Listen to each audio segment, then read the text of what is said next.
अब एक दूसरी खबर है, वो खबर नोएडा की है। हमने कल आपको एक बड़ा एक्सपोजे दिखाया था, एक बड़ा खुलासा किया था कि नोएडा अथॉरिटी जो 8,500 करोड़ से ज़्यादा का बजट लेकर के चलती है, अथॉरिटीज़ के पास यहाँ की ज़मीन की देख रेख, उसके लोकेशन और फिर यहाँ के अर्बनाइजेशन का ज़िम्मा होता है। वो अथॉरिटी अपनी नाक के नीचे, अपनी आंखों के सामने ज़मीन पर कब्ज़ा होते हुए देखती है, वहाँ सिर्फ बोर्ड लगाती है, वहाँ बिल्डिंग बन जाती है, ज़मीनें बेची जाती हैं, उनकी प्लॉट कट जाती है। ज़मीन अथॉरिटी की, बेचता कोई और है, किसी और को है, और ये पूरा जो गड़बड़ झाला है, गोरख धंधा है, इसका बड़ा खुलासा कल हमने किया था और उसका नतीजा आज तुरंत आया है। 24 घंटे नहीं गुजरे हैं, लेकिन उत्तर प्रदेश के मुख्यमंत्री योगी आदित्यनाथ ने यह बता दिया है कि पिछली बार मैंने एक बार कहा था कि जितने भी यह लैंड माफिया हैं, आप वो कब्जे की ज़मीन छोड़ दो वरना हम छुड़वा देंगे। और उसके बाद से बड़े पैमाने पर इन माफियाओं ने ज़मीन छोड़ दी थी सरकार की। एक बड़ा लैंड बैंक उत्तर प्रदेश की सरकार ने तैयार किया था उस ज़मीन से। उन्होंने फिर से याद दिलाया कि अगर तुमने ज़मीन कब्जे में रखी है तो छोड़ दो वरना हम छुड़वा देंगे। और यह न्यूज़ इंडिया की खबर का असर है। हमने उस खबर को तफसील से दिखाया, विस्तार से बताया कि क्या लूट है, क्या भ्रष्टाचार है, कैसे माफियाओं का बोलबाला है, कैसे अथॉरिटी और प्रशासन के कर्मचारी अधिकारी अपनी ज़ुबानें गांठे रहती हैं और ये दिन में अंधेरा फैलाने जैसा मामला है। ऐसा कहीं नहीं हो सकता है। इस तरह की अंधेरगर्दी, अराजकता कहीं आपको नज़र नहीं आएगी जैसा नोएडा अथॉरिटी और उसकी देख रेख में ज़मीनों की लूट के साथ नज़र आती है। और आज मुख्यमंत्री जो कुछ भी कहा है, मैं पहले आपको सुनाना चाहता हूं और अपने दो मेहमानों को जोड़ना चाहता हूं।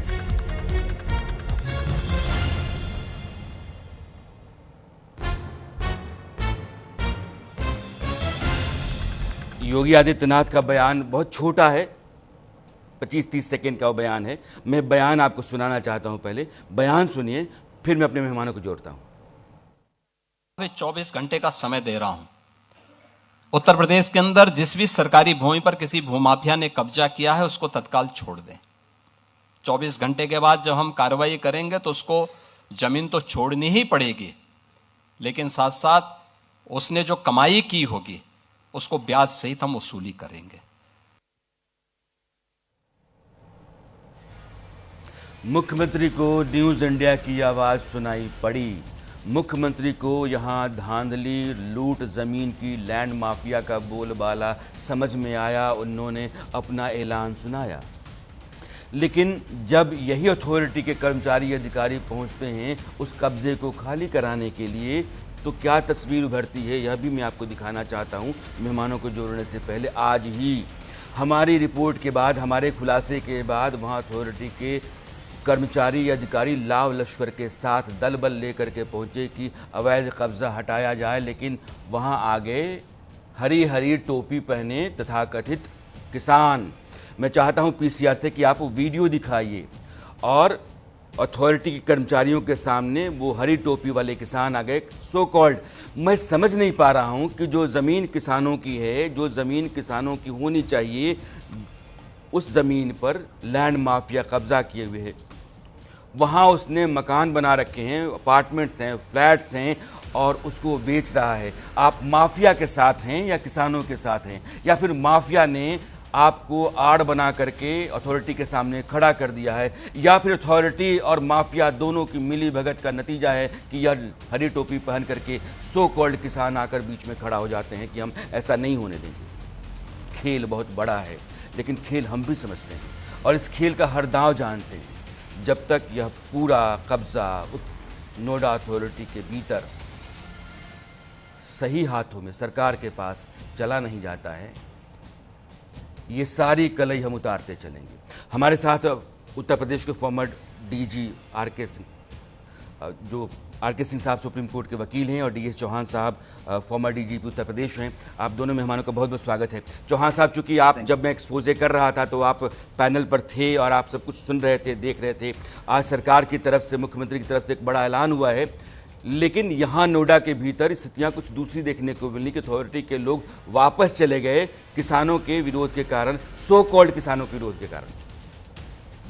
यशवंत जी, सर्वप्रथम तो मैं न्यूज़ इंडिया 24/7 को बधाई दूंगा कि आज के दौर में इन्वेस्टिगेटिव जर्नलिज्म इस तरह की बहुत कम चैनल्स करते हैं, बहुत कम पत्रकार करते हैं।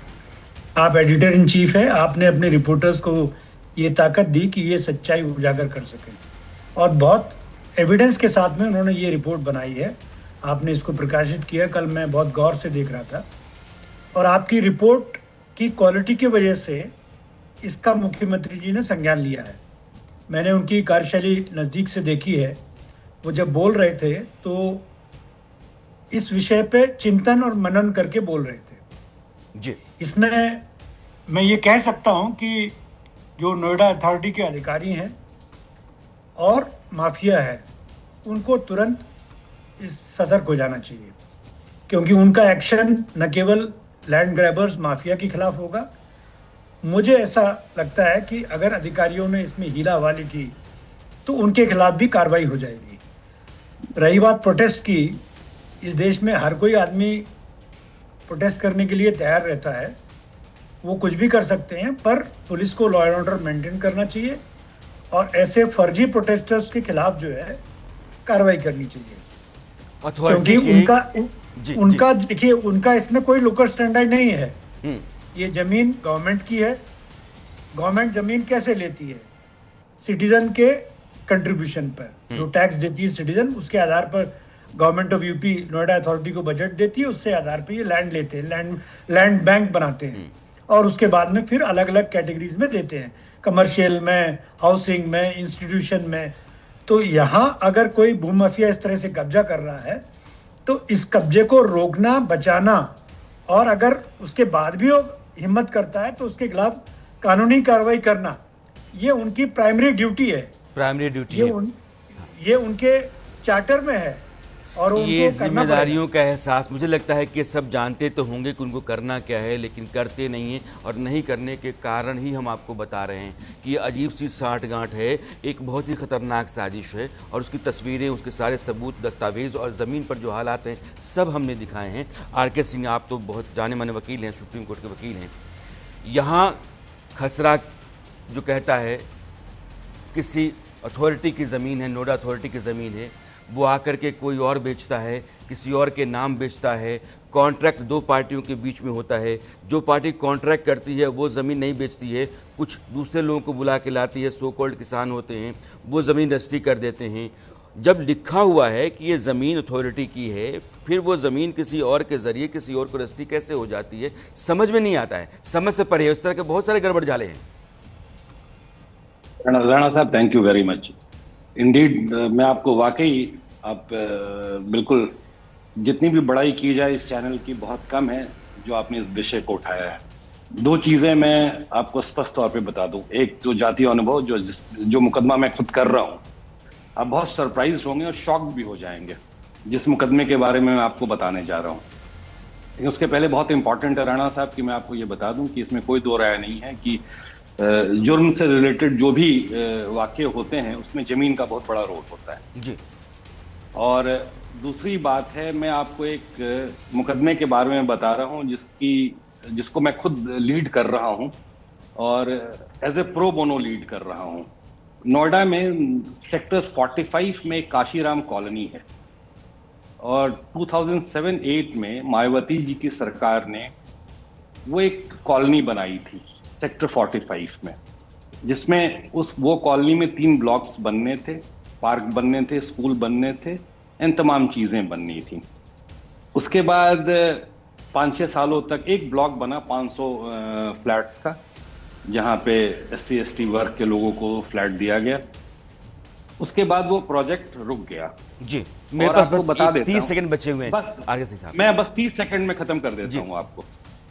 और उस लैंड को 2013-14 में 15 के बाद से 17 आते आते प्राइवेट माफियाओं ने उस लैंड पे कब्जा कर लिया और वो कॉलोनी पुणे में चली गई, और आज के डेट में वहां पे भव्य प्राइवेट अपार्टमेंट बन रहा है। लैंड यूजेस चेंज कर दिया गया। इलाहाबाद हाई कोर्ट में ये बेचारे गरीब गए, हाई कोर्ट ने इनके अगेंस्ट में जजमेंट दिया। वो मैं केस को लेकर के सुप्रीम कोर्ट में फाइल किया हूं हमने, और आज भी मैं अब लड़ जो रहा आर हूं। के सिंह कह रहे हैं, आप समझिए कि ज़मीन का खेल कैसे होता है और करोड़ों अरबों के वारे न्यारे कैसे होते हैं। आम आदमी का हक जो है वो मारा जाता है, जो दबंग है, मालदार है, रसूखदार है और वो नेता है, अधिकारी है, इन सबों की एक अजीब सी साठ गांठ है और उस साठ गांठ के ज़रिए एक बड़ी लूट चलती है, अंधेरगर्दी चलती है। लेकिन हम आपको कह रहे हैं कि अगर ऐसा है तो हमारी जवाबदेही, जिम्मेदारी, हमको अपने फ़र्ज़ का एहसास है, शायद इसके ख़िलाफ़ आखिर तक हम लड़ें और जब तक ये ज़मीनें जो सरकार की हैं, हमारी आपकी हैं, वो वापस अपनी जगह ना पहुंच जाएं, ये हमारी लड़ाई अभियान जारी रहेगा। मैं अपने दोनों मेहमानों का बहुत बहुत धन्यवाद करता हूं। आप जुड़े, अपनी बात रखें। बस कुछ एक मिनट के भीतर ही मैं फिर हाजिर होता हूं न्यूज़ मास्टर के साथ। नमस्कार।